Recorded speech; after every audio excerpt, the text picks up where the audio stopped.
Hello बच्चों, तो आज हम लेके आए हैं इलेक्ट्रिक चार्ज एंड फील्ड का लेक्चर नंबर 6 और आज का हमारा टॉपिक है इलेक्ट्रिक डायपोल। तो हेडिंग डाल लो बच्चों, electric dipole. Electric dipole, electric dipole, इसका डिफिनेशन है two equal and opposite charges, two equal and opposite charges are separated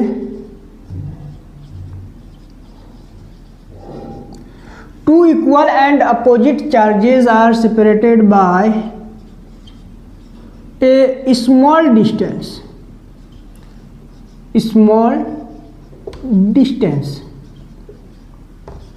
इसी को हम लोग इलेक्ट्रिक डायपोल बोलते हैं। जब दो बराबर और अपोजिट चार्ज को बहुत छोटे से डिस्टेंस पे सेपरेट किया जाता है तो उसी को हम लोग इलेक्ट्रिक डायपोल बोलते हैं। मान लो हमने यहाँ पे एक चार्ज लिया -q चार्ज और यहाँ पे लिया एक चार्ज +q चार्ज,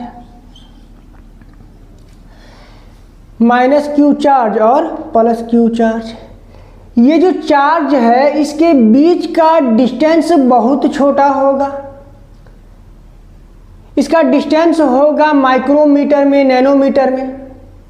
अच्छा, इसका डिस्टेंस हम d0 मान के हम इसका एक मिड पॉइंट O मान लेते हैं। इस मिड पॉइंट से चार्ज का डिस्टेंस हम L ले लिए और यहाँ से भी चार्ज का डिस्टेंस हम L ले लिए। तो दोनों चार्ज के बीच का डिस्टेंस हम d भी ले सकते हैं, x भी ले सकते हैं, r भी ले सकते हैं। बट किताबों में ऐसे दिया होता है तो हमने भी इसी तरह ले लिया। ठीक है, इसके बाद एक टर्म आता है dipole moment. Dipole moment, dipole moment, dipole moment को हम P से रिप्रेजेंट करते हैं। तो डायपोल मोमेंट बराबर होता है charge into distance between two charge. Distance between two charge, तो दोनों चार्ज के बीच का डिस्टेंस क्या है? L और L 2L है, 2L। तो डायपोल मोमेंट बराबर होगा charge into distance between charge. कोई एक चार्ज उठा लो, उसको उसके दोनों चार्ज के बीच के डिस्टेंस से मल्टीप्लाई कर दो तो डायपोल मोमेंट निकल जाएगा। अच्छा, ये जो डायपोल मोमेंट है ये वेक्टर क्वांटिटी है। डायपोल मोमेंट एक वेक्टर क्वांटिटी है, वेक्टर क्वांटिटी है। डायपोल मोमेंट एक वेक्टर क्वांटिटी है। अगर बात करें इसके डायरेक्शन की तो इसका direction of dipole moment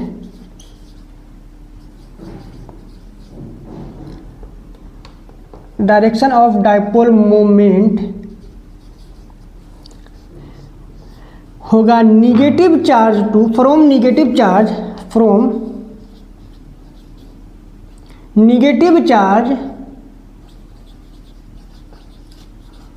to positive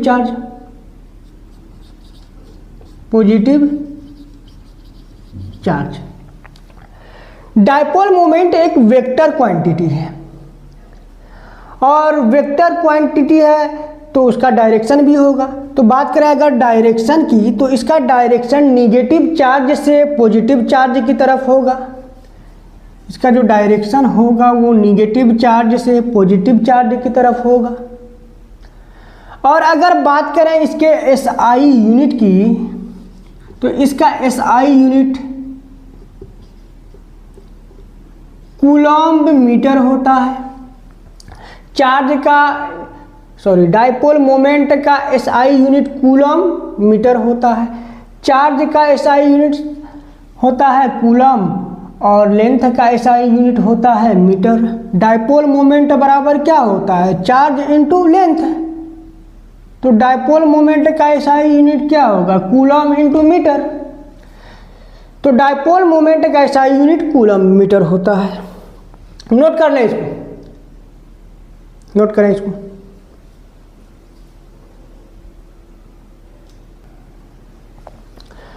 note कर लिए, मिटा दें।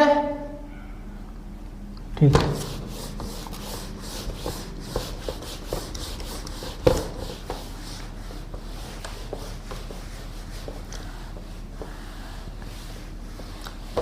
अब डाइपोल मोमेंट की वजह से इलेक्ट्रिक फील्ड निकालेंगे। सबसे पहले निकालेंगे on the axis of dipole, dipole के एक्सिस पे। उसके बाद डाइपोल के परपेंडिकुलर निकालेंगे। तो हमारा नेक्स्ट पॉइंट है इलेक्ट्रिक फील्ड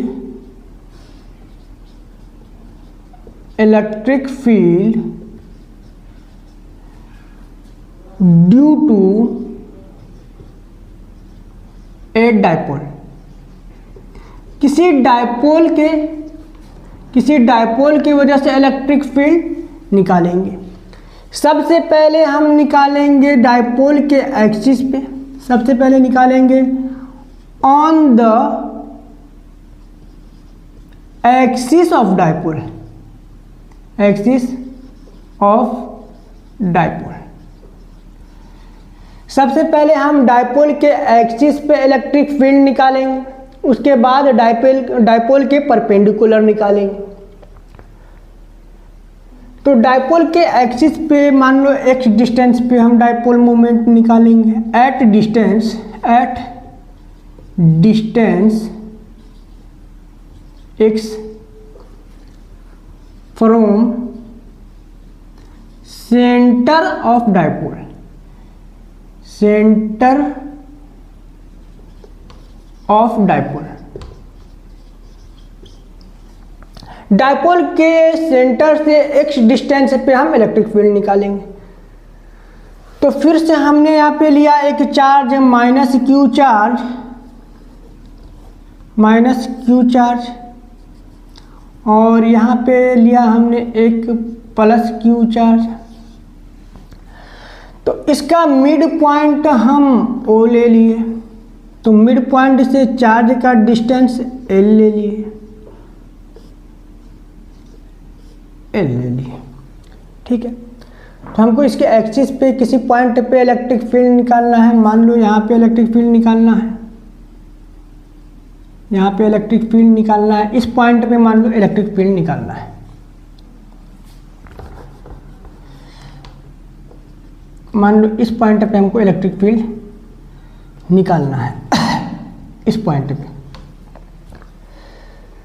तो इस पॉइंट पे जो इलेक्ट्रिक फील्ड होगा वो निगेटिव चार्ज की वजह से भी होगा, पॉजिटिव चार्ज की वजह से भी होगा। सबसे पहले हम इसको फर्स्ट चार्ज मान लेते हैं और इसको सेकेंड चार्ज मान लेते हैं। तो इस पॉइंट पे इलेक्ट्रिक फील्ड Q1 की वजह से भी होगा और Q2 की वजह से भी होगा। फर्स्ट चार्ज और सेकेंड चार्ज दोनों की वजह से होगा। तो जिस पॉइंट पे हमें इलेक्ट्रिक फील्ड निकालना है उस पॉइंट पे डाइपोल के सेंटर से उस पॉइंट का डिस्टेंस मान लो x है। इस पॉइंट डाइपोल के सेंटर से जिस पॉइंट पे इलेक्ट्रिक फील्ड निकालना है तो उस पॉइंट का डिस्टेंस हम x ले लिए, ठीक है। यहाँ से यहाँ तक का डिस्टेंस x ले लिए। तो निगेटिव चार्ज की वजह से इलेक्ट्रिक फील्ड होगा towards the charge. Negative charge की वजह से electric field towards the charge होगा। पॉजिटिव चार्ज की वजह से electric field away from the charge होगा। निगेटिव की वजह से टुवर्ड्स द चार्ज, इसको हमने बोला E1, और पॉजिटिव की वजह से अवे फ्रॉम द चार्ज, इसको हमने बोला E2। तो नेट इलेक्ट्रिक फील्ड निकल के आएगा ई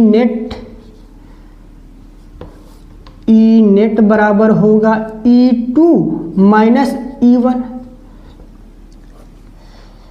बड़े में से छोटा को घटा देंगे।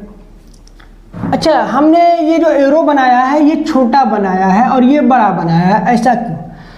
क्योंकि निगेटिव चार्ज से इस पॉइंट का डिस्टेंस ज़्यादा है तो इसके इलेक्ट्रिक फील्ड का मैग्नीट्यूड कम होगा, इलेक्ट्रिक फील्ड भी कम होगा।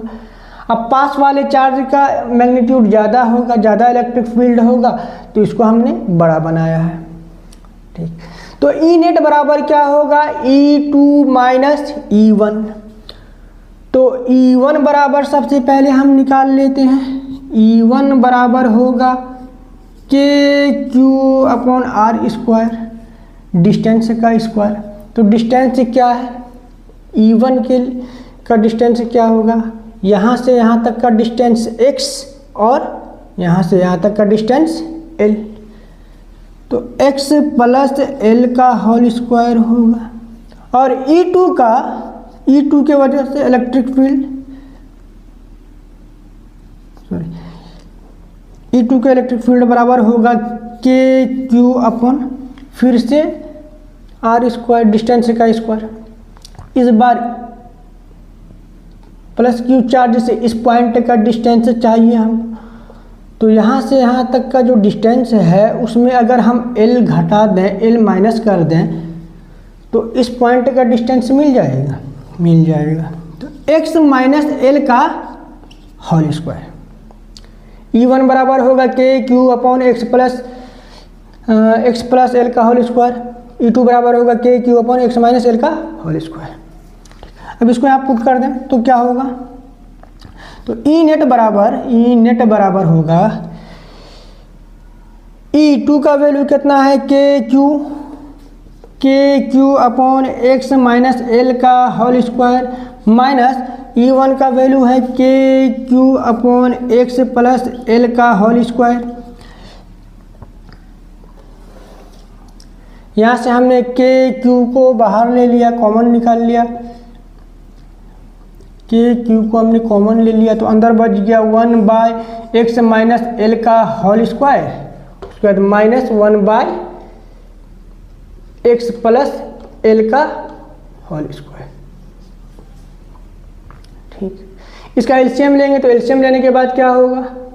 KQ को बाहर ही रहने देते हैं, तो एलसीएम लेंगे x माइनस L का whole square, x plus L का होल स्क्वायर, ऊपर आ जाएगा x माइनस, ऊपर आएगा x प्लस L का whole square minus x minus L का होल स्क्वायर।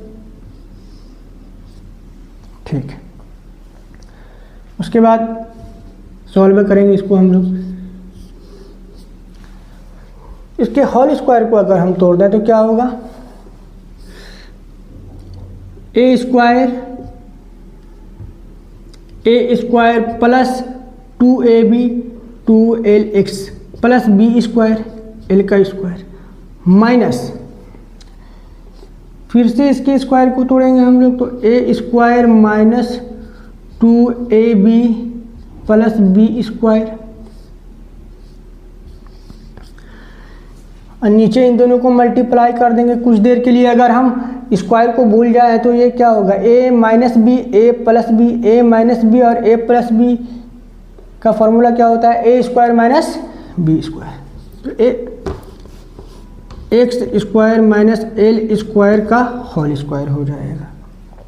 ठीक, अगर यहाँ से हम इस ब्रैकेट को हटा दें तो ये माइनस, ये जो माइनस का साइन है ये एक्स स्क्वायर से मल्टीप्लाई होगा तो निगेटिव हो जाएगा, ये पॉजिटिव हो जाएगा, ये भी निगेटिव हो जाएगा। तो यहाँ से अगर हम इसको हटा दें तो ये पॉजिटिव हो जाएगा, ये भी निगेटिव हो जाएगा। तो एक्स स्क्वायर से एक्स स्क्वायर कट जाएगा, एल स्क्वायर से एल स्क्वायर भी कट जाएगा। तो यहाँ पे क्या बच गया? 2lx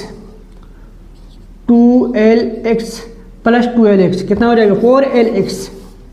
तो क्या होगा यहाँ से k q 4LX by x square minus l square का whole square, x square minus l square का होल स्क्वायर। नोट करें इसको, इसको मिटा दें, इधर मिटा दें।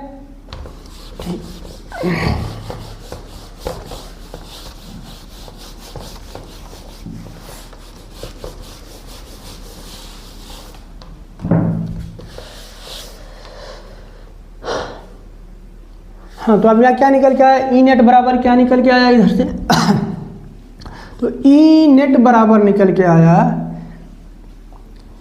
के q 4LX by x square minus l square का होल स्क्वायर। तो अब हम इसको कुछ ऐसे लिख दें, 2k q into 2l into x by x square minus l square का होल स्क्वायर। तो ये जो q इंटू 2l है यही तो डाइपोल मोमेंट है। डाइपोल मोमेंट बराबर क्या होता था, q into 2l, charge into distance between charge. तो इसको इसके बदले में हम लोग लिख सकते हैं, डाइपोल मोमेंट को लिख सकते हैं p। तो यहाँ पे होगा k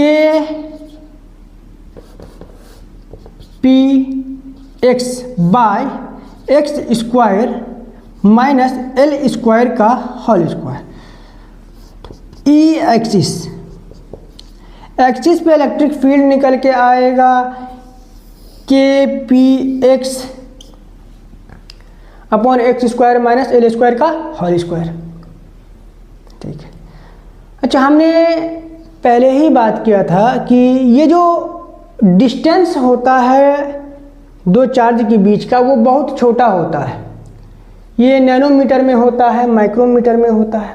ये जो x है ये l से बहुत ज़्यादा बड़ा है, much much much greater than l है।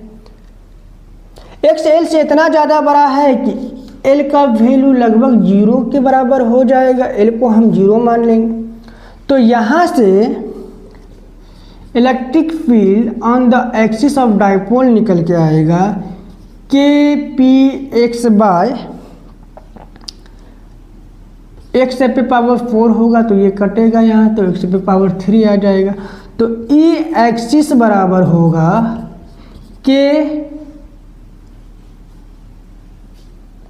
पी अपॉन, सॉरी कहीं मिस किए हैं, यहाँ पे 4LX है ना, तो यहाँ पे भी 4 लिखेंगे ना, नहीं सॉरी यहाँ पे 2k, ठीक है 2k PLX, यहाँ पे 2 तो बचा रहेगा ना, 2 होगा। ठीक, यहाँ भी 2k PX होगा, यहाँ भी 2k PX होगा।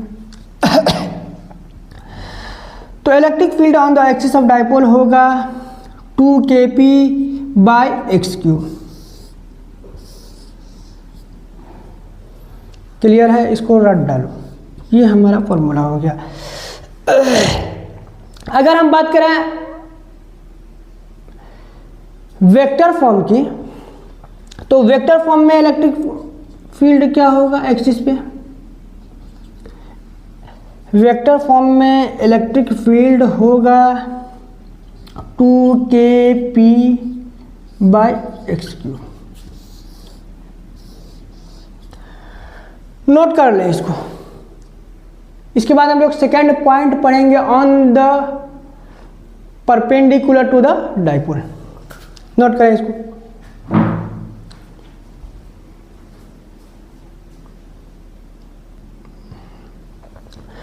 नोट कर लिए बेटा दे।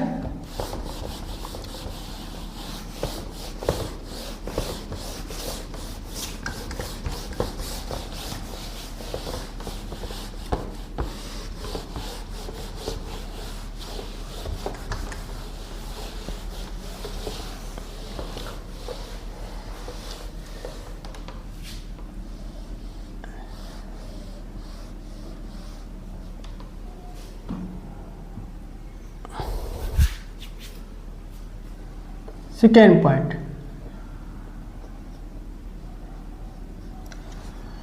on the perpendicular bisector of dipole.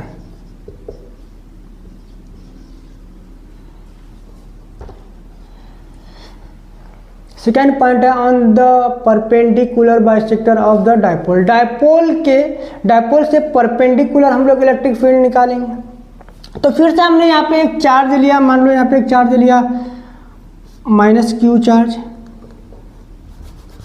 यहाँ पे एक चार्ज लिया हमने माइनस क्यू चार्ज, और फिर से हमने यहाँ पे एक चार्ज लिया plus Q charge, minus Q charge और प्लस क्यू चार्ज। इसका डिस्टेंस, इसके डिस्टेंस का मिड पॉइंट हम फिर ले लिए ओ, है ना, और चार्ज से मिड पॉइंट का डिस्टेंस एल ले लिए। तो अब सेंटर से परपेंडिकुलर, इस सेंटर के परपेंडिकुलर हमें इलेक्ट्रिक फील्ड निकालना है, इस सेंटर के परपेंडिकुलर इलेक्ट्रिक फील्ड निकालना है। मान लो इस पॉइंट पे इलेक्ट्रिक फील्ड निकालना है, तो सेंटर से इस पॉइंट का डिस्टेंस हम x ले लिए। अच्छा, निगेटिव चार्ज की वजह से इसका नाम, फिर इसको हमने फिर फर्स्ट चार्ज बोल दिया, इसको हमने फिर सेकंड चार्ज बोल दिया। अच्छा, निगेटिव चार्ज की वजह से इलेक्ट्रिक फील्ड होगा towards the charge, negative charge की वजह से electric field towards the charge होगा, और पॉजिटिव चार्ज की वजह से इलेक्ट्रिक फील्ड, पॉजिटिव चार्ज की वजह से electric field away from the charge होगा। निगेटिव की वजह से electric field towards the charge होगा, इसको हमने बोल दिया E1। पॉजिटिव की वजह से electric field away from the charge होगा, इसको हमने बोल दिया E2। ठीक है, तो E1 और E2 निकाल लेते हैं। सबसे पहले E1 बराबर होगा KQ अपॉन डिस्टेंस का स्क्वायर। ये डिस्टेंस क्या है, इस चार्ज से इस पॉइंट का डिस्टेंस हम मान लो R ले लिए, तो R स्क्वायर हो जाएगा। ठीक है,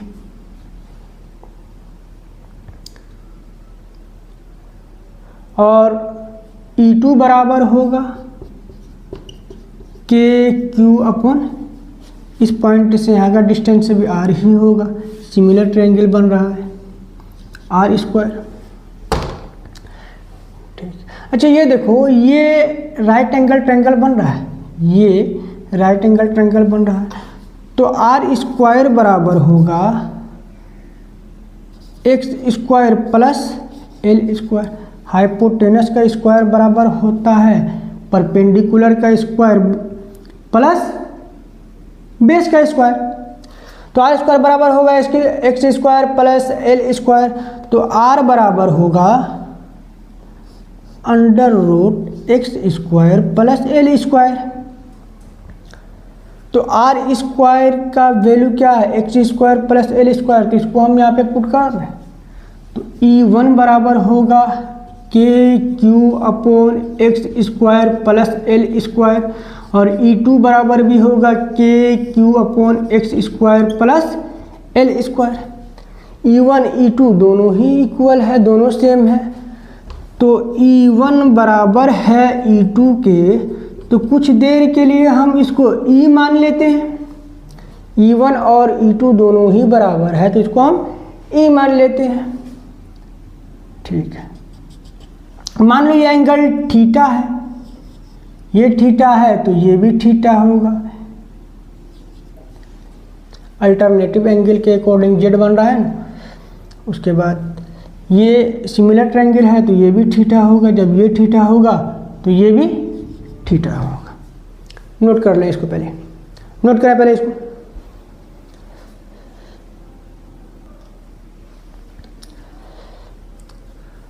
उसके बाद ये भी E है, ये भी A है, तो उसको हम बना लेते हैं अलग से इधर, है ना।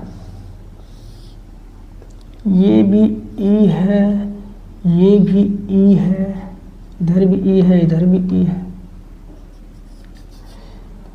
ये हमारा थीटा एंगल हो गया।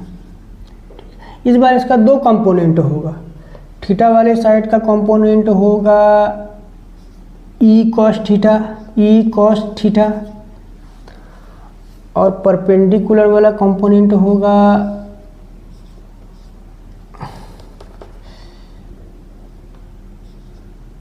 ई साइन थीटा, इसका भी होगा ई कॉस थीटा, और परपेंडिकुलर वाला होगा ई साइन थीटा। तो ई साइन थीटा को मार देगा, कैंसिल कर देगा, तो बच गया क्या हमारे पास ई कॉस थीटा। एंगल वाले साइड को हम लोग कॉस थीटा से रिप्रेजेंट करते हैं और अदर को साइन थीटा से रिप्रेजेंट करते हैं। तो ये इधर का थीटा वाला कंपोनेंट हो जाएगा ई कॉस थीटा, और परपेंडिकुलर वाला कंपोनेंट हो जाएगा ई साइन थीटा। इधर भी ई कॉस थीटा होगा, ई साइन थीटा होगा, तो ई साइन थीटा को कैंसिल कर देगा। तो यहाँ से ई नेट बराबर निकल के आएगा, ई नेट बराबर होगा, दोनों आपस में जुड़ जाएगा तो 2 cos थीटा हो जाएगा, 2 ई cos थीटा हो जाएगा, 2 ई cos थीटा हो जाएगा। तो इसका वैल्यू पुट कर दो, 2 ई का वैल्यू क्या है, के Q upon x square plus l square. इसका के Q upon x square plus l square. अच्छा, कॉस थीटा बराबर क्या होता है, कॉस थीटा बराबर क्या होता है, इधर साइड में लिख लेता हूँ। कॉस थीटा बराबर क्या होता है, बेस अपॉन हाइपोटेनस। तो बेस हमारा क्या है, एल है, बाय हाइपोटेनस आर है। तो हमको इसको आर के टर्म में नहीं लेना है, एक्स के टर्म में लेना है या फिर एल के टर्म में लेना है। तो आर बराबर हम लिख सकते हैं एक्स स्क्वायर का under root x square plus l square. यहाँ से l by under root x square plus l square लिख दिए हम आर के जगह पे, into l by under root x square plus l square हो गया। इधर मिटा दें, इस साइड मिटा दें।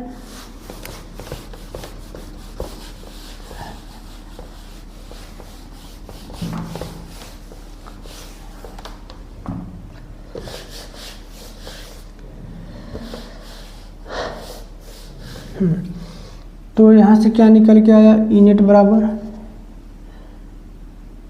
इसको हम फिर लिख लेते हैं, के Q into 2L divide by x square plus l square into x square plus l square पे पावर हाफ। रूट का मतलब क्या होता है, किसी नंबर पे पावर हाफ होता है, ठीक है।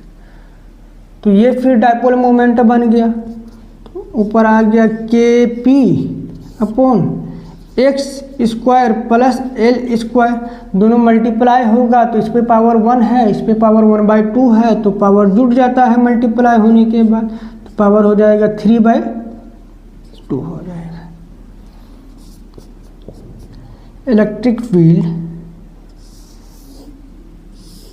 On the perpendicular of dipole होगा के P upon x square plus l square पर 3/2। अच्छा, अगेन फिर से ये जो x है ये बहुत बड़ा है l से, तो l फिर 0 हो जाएगा, l फिर 0 हो जाएगा। तो E परपेंडिकुलर बराबर आएगा, E परपेंडिकुलर बराबर होगा के पी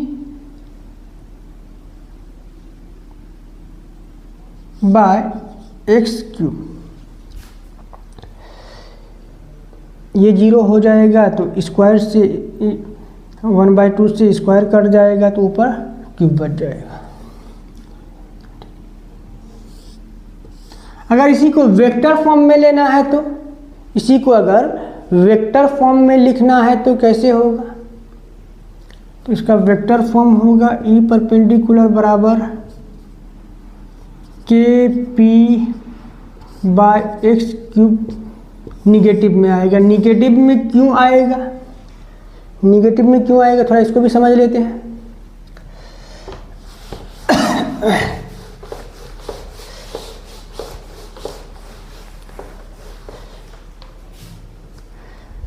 यहाँ पे हम दो चार्ज लिए थे, माइनस क्यू चार्ज, और यहाँ पे लिए थे हम एक प्लस क्यू चार्ज। हमको इलेक्ट्रिक फील्ड इस पॉइंट पे निकालना था।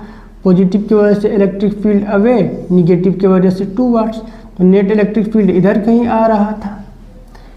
ई नेट बराबर इधर कहीं आ रहा था, ठीक है। और डायपोल मोमेंट का डायरेक्शन जो होता है वो होता है निगेटिव से पॉजिटिव, दोनों का डायरेक्शन अलग है तो निगेटिव में आएगा। ऑन द एक्सिस पे जब निकाले थे तो वो यहाँ पे आ रहा था E1 और यहाँ कहीं आ रहा था E2 बड़ा था, E1 छोटा था, तो ई नेट बराबर निकल के ई नेट बराबर हो रहा था E2 माइनस E1। तो इलेक्ट्रिक फील्ड का डायरेक्शन भी इधर था, डायपोल मोमेंट का डायरेक्शन भी इधर था, तो वो पॉजिटिव आया। इसमें डायरेक्शन अपोजिट है तो इसलिए ये निगेटिव आया। नोट कर ले इसको। तो यही समाप्त करते हैं हम लोग आज के अपने लेक्चर को। कल मिलेंगे फिर नेक्स्ट टॉपिक के साथ।